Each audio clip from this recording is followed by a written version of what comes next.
Yeah. All right. Cool. Yeah. What is it? Saturday? Today's Saturday. It's And- February 24th, Twin Peaks Day. That's a thing.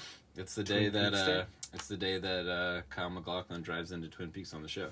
Oh. Agent Cooper. Interesting. February Okay. 24th. Whoa. Weird. All right. And it's like the second month, 2024. Okay. It's Lots the of twos and fours. Kiefer Sutherland month. There we go. All right. So last week or this week, ending whatever, was the 16th anniversary of Desert Island. Yep.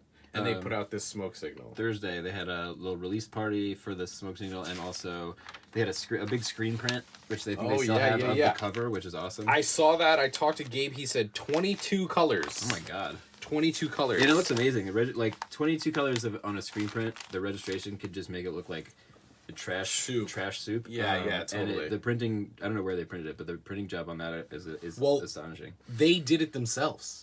They have like a half. They have like a half basement, like a sub level. Mm-hmm. It's like a layer. It's like a printing layer. Wow. And they're doing it. It's all DIY. And it's really they're registering it. Yeah, they registered it. They pulled the screens. He was like, the table's too high and the ceiling's too low. So they actually like have a cinder block. And each time they step up on it and pull a print and then step down. Yeah. And he's like, take it easy on your bodies, guys. Good for them. It's great. These kids are doing it right. Absolutely.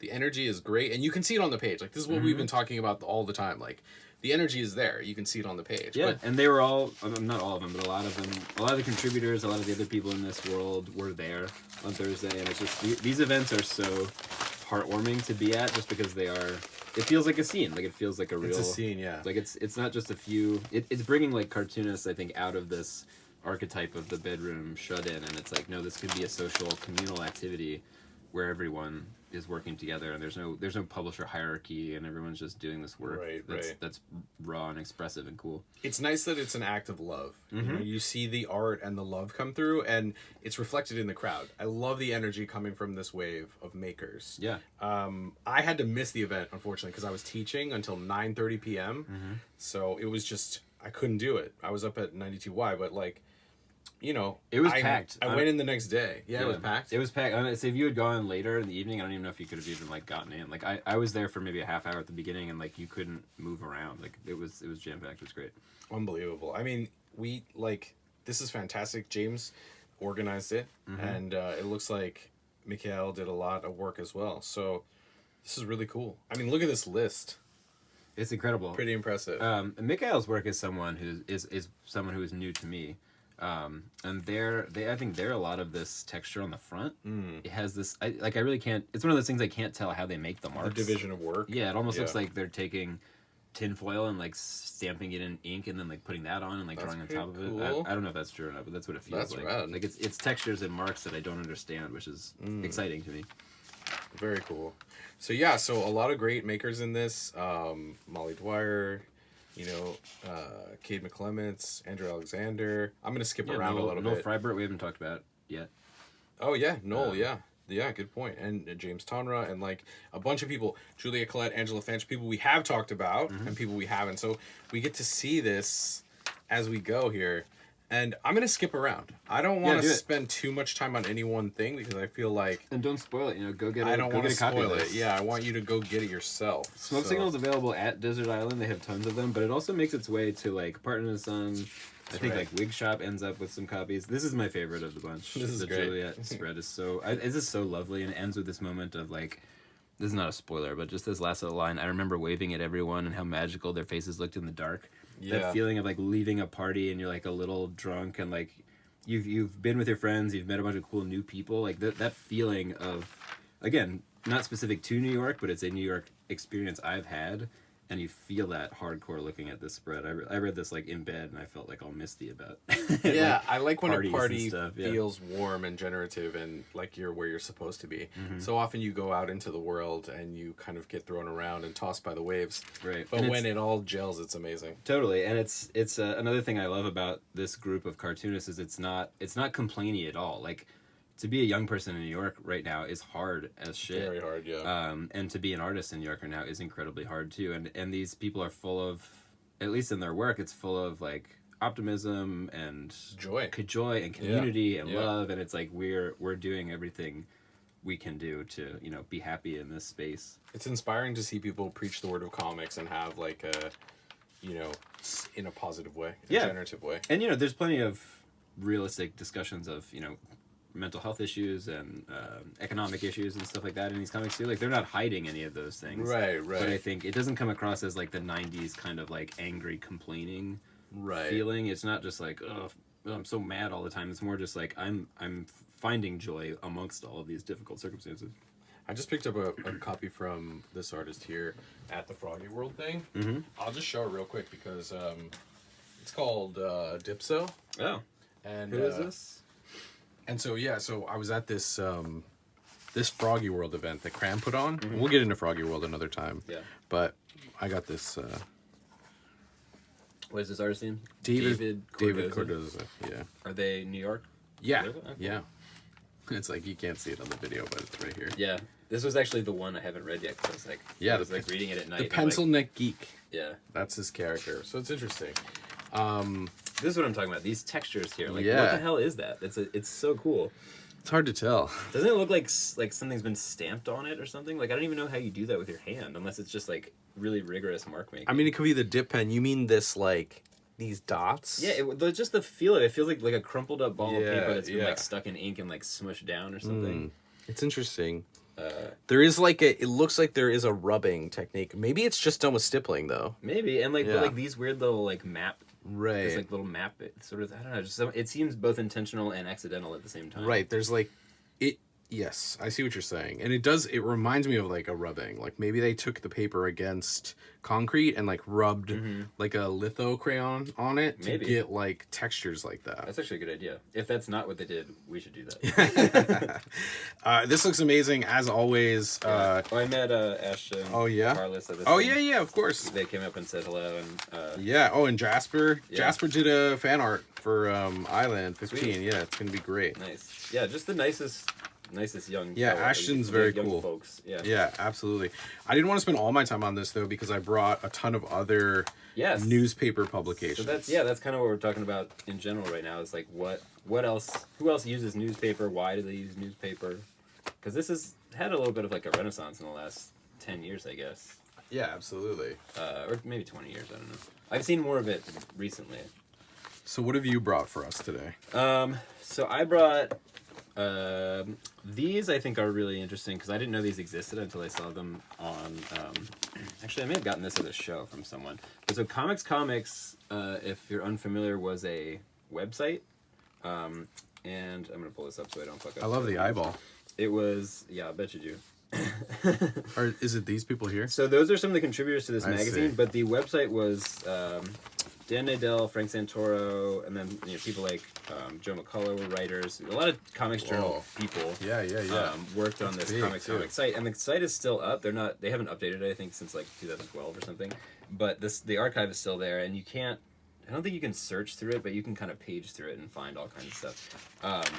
And this is not, as far as I know, this is not like reprinting stuff from the website. This is kind of a one-off or a two-off or a four-off, and it's a giant print newspaper about comics, and it's really in-depth writing, which I think is missing from a lot of recent stuff. It's criticism, but it's analysis and it's journalism. Yeah. It's not just like I like this, I don't like this. It's discussing context and kind of historical relevance. Look at this enormous picture box advertisement. I love it.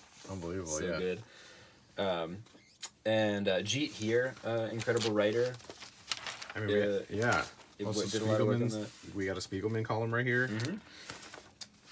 Really, really neat. And so, I guess there's something delightful about reading this size of a thing. which I think about a lot. Like, I try to read some comic journal stuff on my iPad from time to time, and it's just like a miserable experience.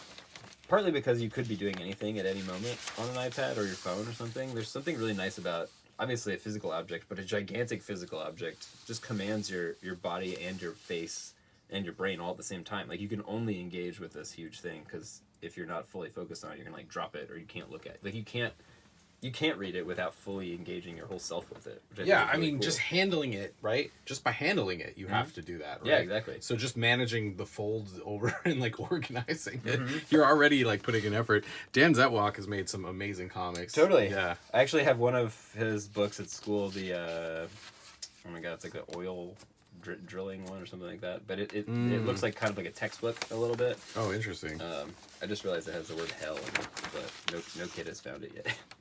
But yeah, so I brought a couple of these. We don't have to go through them in super detail, but I love that they're gigantic. I think this is another one. Artwork in them is wonderful. I love the name Comics. Yeah. I mean, you know, coming from somebody, I didn't know about this, and I didn't know about it till I knew about the website, but I didn't know they had a print version. Yeah, it's really amazing. I don't remember where I found it. Kim Deitch came up to me he came up to me at last year's MoCA. Really? He looked through all my comics on my table and then goes, "Good job, kid." And I was like, that was worth the price of admission. Brian Nicholson. Yeah. Oh, okay, cool. Mark Bell. Let me move this over so we can see it on the camera. Yeah. Ben Jones drawings, I think. Over here. By the way, Mail Sack seems like a good name for the mail column. You want to hold that for me for a second? Got it. Okay, yeah. So you were saying Brian Nicholson, Justin Green. Mm-hmm. Wow, amazing. Yeah. Yeah. So okay. So published by Picture Box, huh? Yeah, so Dan Adel was a big part of the website. Got it. One of the big editors of the website, and so that obviously they're connected into this through Picture Box. Cool, yeah. I mean, look at this list: Sammy Harcum, Mark Bell, Matt Thurber. It's a lot of great names involved here. Mark Newgarden. So these things are great, and it takes a while to go through this, which I really enjoy too. Yeah. Like there are some when you pick up a little mini comic. Like I love mini comics, obviously, but you can read it in 5 seconds, and you read it again and move on to the next thing. Like this is an experience that you can keep next to your bed and like chip away at over the course of a few days, and it's really rewarding. There's something really nostalgically pleasing about newsprint too. Mm-hmm. And the writing is good. Like it's somewhere between like a newspaper and maybe like a fanzine. Like it's a little more polished than a fanzine. There's no typos that I found, which I like that stuff. But there is something nice about elevating this content into something that's really professionally produced. It's wonderfully laid out as well, because I feel like oftentimes with something like a graphic item, like a magazine or a newspaper, you can pin it to a date immediately when you see the like type-based choices and like the way they do the ads. Like I'll just be like, oh, just whatever. You can tell by the layout, like, oh, that came out in the 90s. Like, look at that font. Totally. You know? I have like I was just at my parents' house and they have some of my old Fader magazines from like the early 2000s, and they still look kind of cool, but you can immediately identify when it's from. Yeah, this looks fantastic. And this is pretty timeless. It's just nice design. And look at this massive. You get these massive spreads too. Right, like you get a lot of information on the page, and you get poster size artwork from people like Mark Bell, who's you should never look at Mark Bell's art on your phone. Right, like, right, totally. No disrespect. Like obviously follow Mark Bell, and like I'm a big fan of his. Absolutely. But seeing it big is what you're saying. It should always be gigantic. All of his huge. books should be gigantic. Everyone should have the posters size. That's so shit. cool. I don't know. It's great. And it's a nice... you get such a wide range, so you could print something this big, or you can print something this big. Very cool. This is awesome. So comics. I don't know. Where would you, if you wanted to hunt these down, where would you find them? eBay, maybe? Maybe. I don't imagine they printed too many of them. You'd have to go to some of these shows where people are selling stuff from their collection. I think that's where I got that, actually. This is something that came with a Patrick Kyle book I bought. Yeah, this is Patrick Kyle, right? Not much to talk about. I just think it looks cool. No, it's a great object. I mean, it's beautiful. Yeah. Frameable print, sort of. Yeah, and it's nice to do a promotional item for your book that is also its own print art object itself, right? Like, that's fantastic. I love that. Yeah, it's a great idea. And this size works so well too. Like you see 11 by 17 folded down to 4, which is nice. But the bigger the better, I say. So let's look at this one. Yeah. So this, I'll let you handle this. This to me is like Paper Rodeo is a really big deal to me. Just creatively, inspirationally, and I know it's a big deal to a lot of people. This is not like a secret that people don't know about. But Paper Rodeo was a magazine put out by the Fort Thunder people in Providence, Rhode Island, at the early 2000s, like turn of the century. Yeah, who was in Fort Thunder? Like, what are some names from Fort Thunder? So it's Brian Chippendale, Yeah, Matt Chippendale. Brinkman. I learned about Paper Rodeo from Brian Ralph, who was one of my undergraduate teachers at Micah, and he lived there for a little while. And Fort Thunder was a loft space in Providence, like RISD kids and RISD dropouts and stuff like that. Like, it's just every page of this is oozing with inspirational stuff. It is really cool. But the cool thing about Fort Thunder too, and Comics Journal did a great profile. I think it was Tom Spurgeon did a whole deep dive into Fort Thunder and with interviews and stuff. But if you look at pictures from it, every surface of that place is covered in shit. Like there's rooms covered in like toys like nailed to the wall. Like there's bike parts everywhere. There's cats all over the place. And the feeling of this jam-packed newspaper and Chippendale's comics and stuff is just it reflects this like. You're just stimulated from every possible angle all the time. Right. And I think people were just coming and going from that space all the time. Like, there was always a few people living there, but then someone would live there on the couch for 6 weeks or something like that. Did you ever go? Did you ever go to Kenny Sharp's like disco thing? No, I know the name.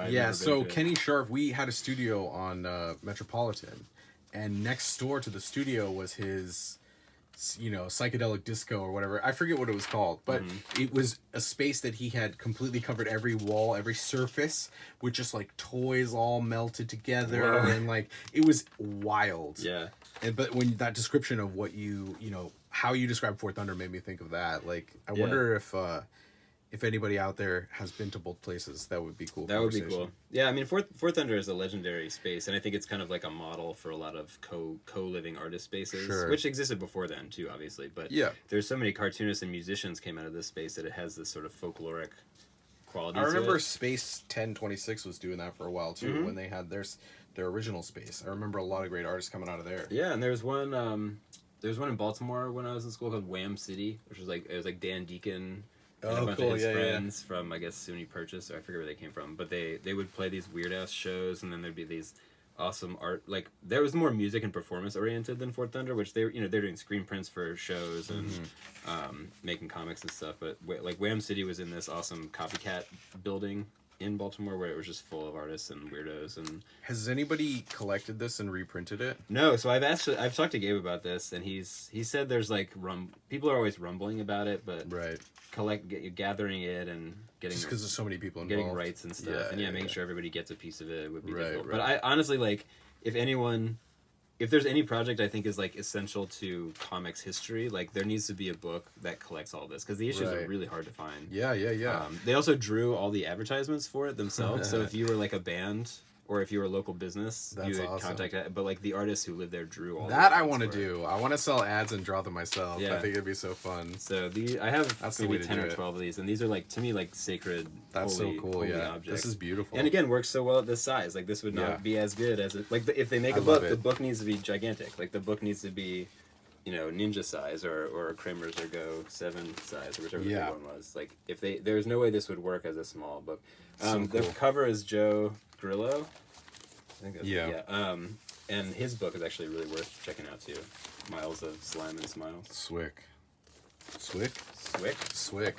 I don't know. I was saying sweet and sick at the same time. New t-shirts. Yeah. Swick. We're looking for a catchphrase. So this one I pulled out of the archives here. This is. Can you guess it? Let's see. Let me get a couple pages in and see if you can guess it. You're asking me, or you're asking the people at home? Well, both. Call in if you know what this is. Call in now.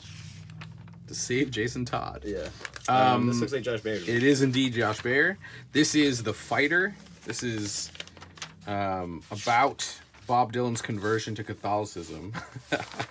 So what a topic. Yeah. So when I, like I was saying, sometimes I'll reach out to an artist and say, just give me one of everything. And this came in that one of everything package. So, I mean... This is interesting. This is like a more polished version of his style than I've seen. Older, you said? It's older. I just think it's a time... It's like it demarcates time, you know? Polished is the wrong word, but it's less busy. I think he's always investigating whatever he finds fascinating, so you can see it reflected in his style, as it just like he incorporates the new things that he's interested in. Yeah. And so this is a lot of words in this, actually. Yeah, I was just going to say, I love the contrast in some of the lettering. It's something we've talked about before, but I just saw a page back here. Yeah. Or just like this stuff, the bold versus stuff, the small. yeah. Like there are these blocks of text, but they're not. It's not block after block after block after block, and then you get this cool Love that stuff of these stuff, word yeah. balloons that are wrapping around the face, and that's like this is singing. So singing looks and sounds. Singing sounds differently. You know, it feels And so it different from looks different, speaking, yeah. and so those word balloons, like playing around with the shape of word balloons, is something I really want to explore more too. Like if it's not just, you know, if you just tuck a different sized word into a bubble, that works. But if you incorporate the bubble and the text into what's going on, like something like this is then that's part of the drawing. Yeah, totally. Like the words and the thing that's like it's part of the composition. It's the delivery system. It helps you get the feeling of what it is. Totally, and it's expressive rather than just delivering information. Absolutely. Very cool.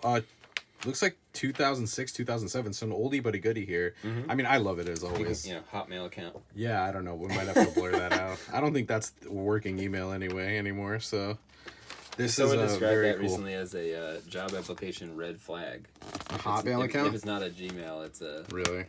I mean, I have a Yahoo, and I'll tell you what, Yahoo never wants to charge me or tells me that my storage is full. Yeah. You know, so I don't know. I think you got to Good for you, Yahoo. Yeah, I think you got to do what you got to do. Yeah.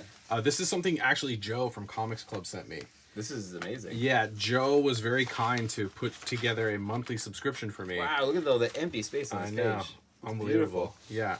So Joe Can we was. see that on the I think we can see most of it. So we'll see half of it at a time because this is very large. Yeah. So we'll just put it in as we the go. like audaciousness of printing this much negative space on a giant paper. It's is I mean, it's awesome. really, really great. It's beautiful. And so Joe sent this to me in one of the monthly subscriptions. It was like a birthday present, the gift that kept on giving. Except I had to say, Joe, can I pause this subscription because I'm full. Yeah. So that's how I feel about mystery mail. I just got full. I want to support Me the too. shop, and I Yeah. want to get that stuff, but like I can't get that many. I books cannot every take month. on any more books. I Yeah. have too much paper product. Yeah, we need like an So- exchange or a swap. A We need swap, regular or comic we can swap. just, we'll start doing our comics people show, and we'll start tabling all this sweet swag that we have. Yeah, there should be a swap. You should be like a take a book, leave a book. Take a book, leave a book. I love it. So, once again, wonderful work. Aiden Coke, Yes, Aiden Coke. big fan. They have a book coming out soon from New York Review Books, maybe. That tracks. I think it's a collection of short stuff. I'll double check that. Here we have the Los Angeles Times. So, Slightly different format. yeah, edited by Sammy Harcum. I'm not sure of the story behind all this because this happened on the West Coast, and I only just saw it appear in the comic shops. Right, and we're beefing with the West Coast. Yeah, I mean, ever since Tupac and Biggie, I mean, this is obviously like very much when I'm looking at all the names on here. This is just like a nuts. who's who insane lineup. Yeah. You know, you have Jaime Hernandez, Johnny Ryan, Archer Pruitt, Matt Thurber, Charles Burns, Julie Doucet, and Max Spring. Like everyone has a name. Yeah. John Pham, Ernie Bushmiller, Bushmiller, Jordan I mean, Crane, Hanselman. yeah, it's you could wild. just read every name on here. Ben, Yeah, CF. Johnny Negron. What happened to that guy, Johnny Negron? I don't know. Lale. Weston. Yeah, Lale's in it. Ben Mara, Ivan Brunetti, Simon Hanselman. Wait, there's a Connor Williamson piece in this? Yeah, so this is when I saw this, I was like, I gotta get this, right? I gotta get my hands on it. I got this very recently. I think I ordered something from Secret Headquarters, and they were like, if you order more than $50, we'll send you one of these for free. And I mean, this is the type of thing I love, is like this great ambassador for comics, putting out something that just really showcases a lot of different types of work. Yeah. Oh, we should mention that Smoke Signal is free. Yes. Like, I don't know how he does that. Yeah. But well, it's that labor of love. Yeah. Gabe's been giving out free smoke signals if you go to Desert Island. So if you're anywhere near New York, you can always come and get one. Yeah. How many years it's not 16 years of Smoke Signal. No, the first smoke signal, we were just looking at it. I think it was 2009, I want to say. It's possible. Yeah. I do have number one. I don't have it here, though. Do you know anything about? Do you have any experience with John Pham's work? I don't actually know. I'm not sure. No. It's neat. It's he has this really soft usage of a lot of his stuff is Riso printed, Mm-hmm. and his stuff is immediately recognizable whether you like it or not. It's an instant style, and part of that is color. Yeah. But he does all this wild like dust layering or something. Mm-hmm. Like he gives these very cartoony things, these very tactile, kind of smushy textures that I really like. Yeah, I mean they're getting great texture out of the Riso there. Yeah, and there's tons of ink on the page if you get any of his Riso stuff. Oh, it's interesting. Like really poured on there. I was looking through some of these and the ink was getting off on my fingers, and I was like, oh yeah, right, yeah, newspaper, Yeah, newsprint. and also I was saying too, like the version of this I have, you can't read the contributors, like Sure. the variety of it. It's like printmaking almost. Like if it's like a Riso or something like that. Like each person's issue is a little different, and you have this kind of personal relationship with it. There's a milk gross strip in here. I love it. That's so. Yeah, I know cool. Harcum loves to like slip these old comics into like Kramer. Yeah. There's a bunch of Kramers have these old things in them too. I love that. A connection to like a past generation. I guess. There's a Johnny Ryan. I dare not even turn the page. Yeah, oh, you skipped the one on the first page that has like the naked people with the skeleton. Yeah, yeah. Well, I mean, lest the channel is canceled. Yeah. This is wonderful. Yeah, this is more colorful than some of the other newspaper stuff I've seen. Yeah. Do you know you Let's can see, get the white digital? You can get the digital to newsprint now. Mm-hmm. I think you were saying that about when we were looking through Megillah, and then I remembered when we tabled next to when we were at Pioneer Works, we tabled next to those folks that were doing all the newsprint. Yeah. They had like all their newspapers, and they were like, "Oh yeah, we just get them printed in the UK. It's digital to newsprint." And I was like, "What are the minimums?" And they were like, "No, you can get 100." And I was like, "Oh wow." Wow, really? Yeah. Because I looked into this a while ago of doing like a newspaper myself, and it became cost prohibitive not because it's an enormous amount of money per issue, but it's because a lot of places will only print like 5,000. Exactly. Yes, because normally they're working with the big presses that are as like big as a garage. Yeah. And so they have to do volume. And each one becomes like pennies, but you have to get a shit ton of them. You have to figure out how to transport and host, a billion books, Yeah. a billion quarterfolds. Without a car. The LA crew that is responsible for this, good job. Yeah. Secret headquarters. Very cool. Is, I think, like the main shop out there where this stuff. Yeah, secret headquarters. from. I've seen. It's kind of like the desert island of LA. I've been there. It's in. Actually, they just moved. I think they got kicked out of their original space. Oh, I see. Yeah, that's right. They did change locations. They I were haven't in been there yet. Silver Lake. I think. I want to get to know the SHQ crew at Yeah. some point. So we have a few more. I picked up this this thing because I really like Cowboy Hank. I love Cowboy Hank. So you get it's a solo Cowboy Hank issue. This So- is Smoke Signal? Yeah, Smoke Signal. So for a while there were just one artist issues Gabe was doing, which I Right. think is probably a little lower lift with coordination because you're dealing with just one person instead of a dozen people. I think the newest one is actually the first one in a while that's a compilation. Yeah, I agree. I think it's been solo for a while, and now it was back to anthology here, so that's cool. And Do you want to tell us about Cowboy Hank? I mean, what's to you? I don't have to say anything because the work says it all. It's Something that wonderful. I my love students that are 10 would love, and my students that are middle-aged love, and There's a lot so of ball sacks in it, though. there are a lot of balls in it. Yeah, I've seen at least a couple since This stuff is great, though. I mean, these visual the gags abstract of, stuff. like, Yeah, you're changing the texture. That's the distinctly Sight comics gag. thing of like you're taking something that's one texture and you're materializing it, or you're tactilizing it or something, and then you're using just the visual. I just picked up that Tiger Tateshi. Oh yeah, book. yeah. How's that? Oh my god, it's all that. We should do it. We should. Yeah, I definitely want to do But that. it's for all sure. that it's taking something you recognize as one shape or one object, then recontextualizing it, and then having the characters interact with it in different ways, and they're all charming and funny and great. Scarf. Okay, Scarf. So Scarf is put out by Jake Slingland, and they are also doing an anthology and putting out work by contributors. I'm not sure exactly what their submission process is like, but I know they've printed at least one of my strips before. Oh yeah? Yeah, I'm in one of these. I don't remember which one. How many are there? That's a good question. You'll have to hit up Jake, and it's like on Instagram, he's Scarf with like a bunch of F's. So I'm sure when you type it in, we'll get it up on the screen. This is free too. How do they do this? Yeah. So I mean, it's a work of love, you know. Do all the contributors just do it as like a donation or something? I certainly did donate my strip. Yes. Okay. So I don't know what the work is. This is great. We wanted to know where to follow Scarf, so you don't have to think any more about it. It's right there for you. That's great. Yeah, I was in the back in one of these funny sections. Oh, okay. I got a short strip. Yeah, and I guess I just didn't. My print is a little small, so I apologize for that. But this is my first time Apology accepted. getting shrunk down into a newspaper, so next time I'll call up Rick Moranis and like really figure out the type point I want to be at for my font. Poor Rick Moranis. Poor Mick. I mean, I think didn't he escape Hollywood? Well, he only escaped Hollywood because his wife died. He's like, well, that's a shame. I did not know that. And then he like retired from acting for a while, and then they dragged him out for like Ghostbusters 12 or something. Like, oh, of course, I guess yeah. Maybe he needed money or something. I don't know. Well, no, it's like we're getting the old gang back together. Yeah. How can you say no kind of thing? Yeah, he had like a horrible tragedy and was like, I can't do this shit anymore. That's terrible. He was so easy to love. I love Rick on the Moranis. silver screen. What a strange acting archetype that you never see anymore. Like, there's no Rick Moranis out there now. That's true. Right now I'm just paging through something called Resist. This was also put out by Desert Island. Gabe, one of the hardest working people in comics, you know, always putting out new stuff for your eyeballs and putting people up on blast. Like, this is all exposure for these people they wouldn't have otherwise. They got a book coming out called Rescue Party for those COVID comics that they did. I heard there's some great artists in it. Yeah, I'm sure it'll be a cavalcade of talent as usual. So, you know, dig into these.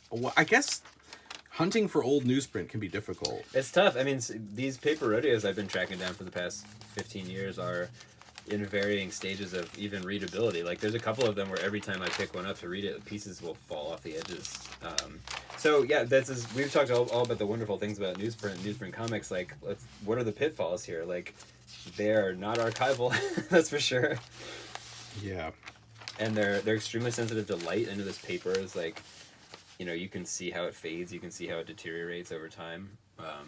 Yeah, and it becomes. I mean, look at this. Like, right, you can see this here in the middle. Like the crease becomes like, you know, a pain point of the paper. Yeah, that's what was exposed to the light. Yeah. Well, I mean, they're ephemeral, right? So, papers in the past were made to be thrown away, and now. Which is interesting why people are making them again now. Like, they're right. It's kind of the antithesis to, I think, Rezo printing, which is not archival, but people are making these Rezo books. I just found this objects. I just found this tucked into one of the newspapers. Oh, cool! And it's from that Funhouse event that they did at the Drawing that was Center. so good. That was so fun. You know what we should do is track down a bunch of that stuff. Because the way that Funhouse worked, it's a Desert Island production. This was a genius idea. And it was put on at the Drawing Center, which is in Soho. It's in Tribeca. Tribeca in New York. And or maybe it's on the edge of Soho. Yeah, it's over there somewhere. NoHo, Soho, whatever. So I think it's in Soho, Tribeca area. Yeah, I think you're right. It's a great place. Great space. Drawing Center, you know, is an institution dedicated to drawing. So in this case, Funhouse presented, you paid to enter, and then there were a bunch of booths, like a carnival. And at each booth, like a comic show, sort of. Yeah, like a tabling event. But instead of buying comics from people, they would give you a page, an piece of original art that was either stamped or painted on or somehow affected by hand. And then you'd collect all those pages, and by the time you got to the end, you would submit your pages, and they would bind it into a book for you. Mm-hmm. That's an incredible idea. Everyone who came to this thing got a book of original art that was totally unique. Yeah. And the lineup was amazing. I mean, like, Al Jaffe was there. Yeah. I have, like, a cartoon by Al Jaffe. Like, there were names and names and names and names and names. Yeah. And we're going to, you know what, this I just found this while I was looking through these. Actually, doing an episode of the books that people got from that, I would love that. So I really want to do that. If you have one, please get at us. You don't have to send it to us, but send us pictures of it or something. Like, I just want to see what they look like. 100%. I want to do a show on the Funhouse legendary event. It was very cool. I met a lot of cool people there. Friends in cartooning that I still have to this day. Drawing Center also did one of my favorite art exhibitions I've ever seen, which is I went into the basement area, and they had all these drawings on, like, brown paper. They looked like crayon drawings on brown paper, but the paper was made out of some sort of, like, wheat bonded, like, some sort of thing, wheat fiber or something like that. Interesting. And all the drawings were made with these, like, solidified spices and stuff. Oh. And so they had a workshop where they had people make artwork with all these kind of edible materials, and they hung up all the drawings, and they were up for, like, a week. And then I think it was, like, on the Sunday at the end of the exhibition, they had a special day where they, like, took down all the artwork, and they threw it into a giant pot of boiling water, and they made like soup out of the drawings, and then they all ate it. Wow, it's like this weird ritual. That's unbelievable. So cool. I mean, on that note, I think we can't top that. I mean, I love a newspaper comic. I was reading the smoke signal you gave me on the way home the other day, and it felt so good to be on the train with a big paper that I'm like folding and folding back and changing page. Everyone else is looking at their phone, and I'm looking at this huge paper object, and I looked like the silly one. Like I looked like the weirdo, and I was like, everybody used to read the paper on the train. That was like every single person. That was there was no phone, right? You say you're like reading smoke signal, like you're smoking a cigarette. You got a little cup of diner coffee. Yeah, exactly. You just had a shoe shine. Oh my goodness! I found this old place in my neighborhood. The coffee is $1.50, and I was like, where have I gone? Backwards in time? Yeah. Anyway, we love a newspaper comic here at Comics People. So if you know of any that we should be getting our peepers on, send us some information. Yeah. And otherwise, if anyone out there does know stuff about Funhouse, send it our way. I'll try to dig up my book and I'll put it up on Instagram. Yeah, we should put out a clarion call for just image. I just want to see what they look like. Just images of what people made. Like, images of your Funhouse books would be rad. Yeah. Well, we love all y'all. Thanks for coming out, and I'm good if you are. Yeah. All right. See you next time. Toodles. Toodles. Toodles.